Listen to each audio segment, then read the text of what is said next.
Hey guys, tonight we're going to talk about the different phases of the moon and why we see the different phases of the moon. Keep in mind that this goes with pages 662 to 664, page 633, and 694 in your textbook. All right, so why does the moon orbit the Earth? So there are two different forces that are acting on the moon to keep it going in a circle and revolving around the Earth. One of them is the forward motion. Another word for that is called inertia. So things in space want to go forward forever until something stops them because there is no gravity in space. Gravity comes from the objects that are in space pulling towards the center of the object. So in empty space, things will go on in a straight line forever until something hits it or stops it. So in the case of our moon, it's wanting to go forward, but the pull of Earth's gravity is pulling it towards the center of the Earth. So it sort of splits the difference, and you can see the dotted line in this picture that shows you the curved line that the moon follows because it splits the difference between wanting to go forward and then the Earth tugging on it and pulling it towards the center of the Earth. So as the moon revolves around the Earth, it takes approximately 28 days. It does revolve and rotate, which means rotating is spinning. Revolving means it's physically going in a circle around another object. So because it takes 28 days, roughly, a little more than that, to do one revolution and then rotate one time, it keeps the same side of the moon facing the Earth.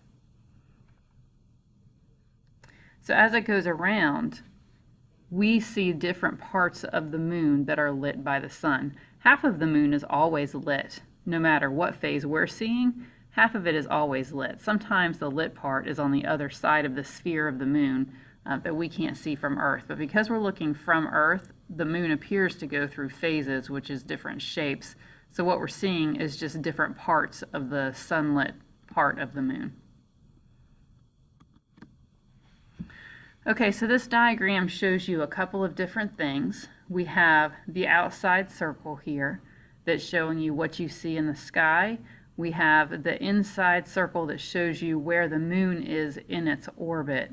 So this is kind of a bird's eye view. Like if you were looking at the Earth and the moon from planet Mars on the outside, you'll see that all the different moons as it's going around the Earth, they look identical. The right side is lit, the left side is in shadow. The sun's rays are coming from over here. So the right side is always lit. That's the side that's facing the sun. But we're looking from Earth. So we're looking from here all the way out, and we can only see half of the moon at one time because we can't see the backside of a sphere. So it causes us to see different amounts of the lit half of the moon. And that's what we see in the sky as a crescent, or half of the entire half of the lit side of the moon.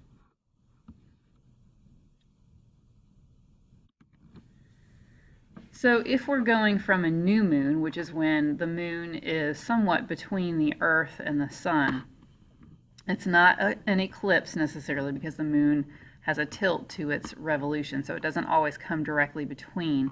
But the new moon is when we're seeing only the shaded side of the moon. So the lit side is on the opposite side that we can't see.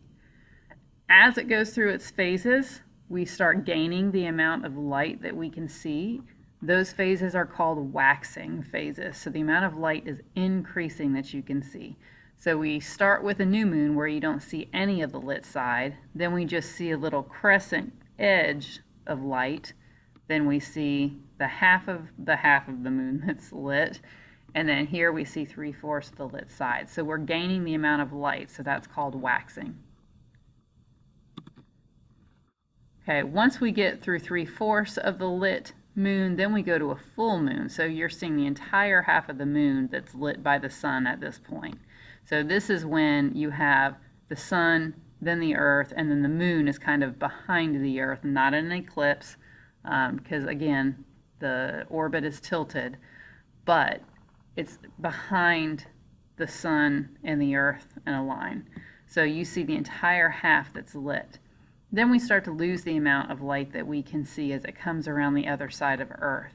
So we have the waning phases, which are the waning gibbous, the third quarter, and then also the waning crescent.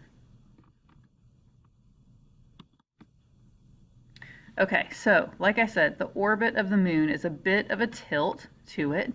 So sometimes it can come between the Earth and the sun, or the moon can come over here behind the Earth, and so you get shadows being cast on other objects. So in this case, this is a solar eclipse. So the moon is between the sun and the Earth, and it casts a shadow directly onto the Earth. Now we have two different types of shadows. We have a really dark shadow called an umbra. If you'll notice, it comes to a pinpoint right about here. The only people that are going to be able to see a total solar eclipse are going to be the people right here in this tiny little speck pinpoint right there on the Earth that are in the umbra. These people who are in the penumbra, the lighter shadow, are going to see just a partial solar eclipse. That means it won't be totally covered like you see here. This picture shows you a total solar eclipse. So the people who are in the dark umbra on Earth are going to be able to see that. So not a lot of people will see a total solar eclipse at one time.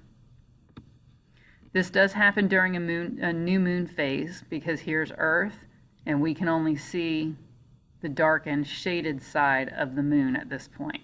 So that's the only phase of the moon where we're going to be able to have a solar eclipse, is during the new moon stage. Okay, then we have a lunar eclipse, so it's the opposite scenario. Now we have the sun, we have the Earth, and then we have the moon behind the Earth, and the Earth is casting a shadow on the moon. Notice the shadow that the Earth casts is much larger than the one that the moon casts onto the Earth for a solar eclipse.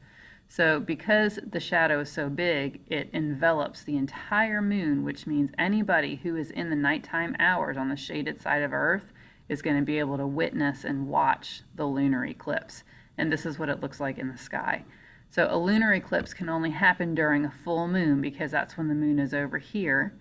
And normally you would see the whole lit side of the moon, but because it's tilted in its orbit for this, it's actually fallen down behind the shadow of the Earth.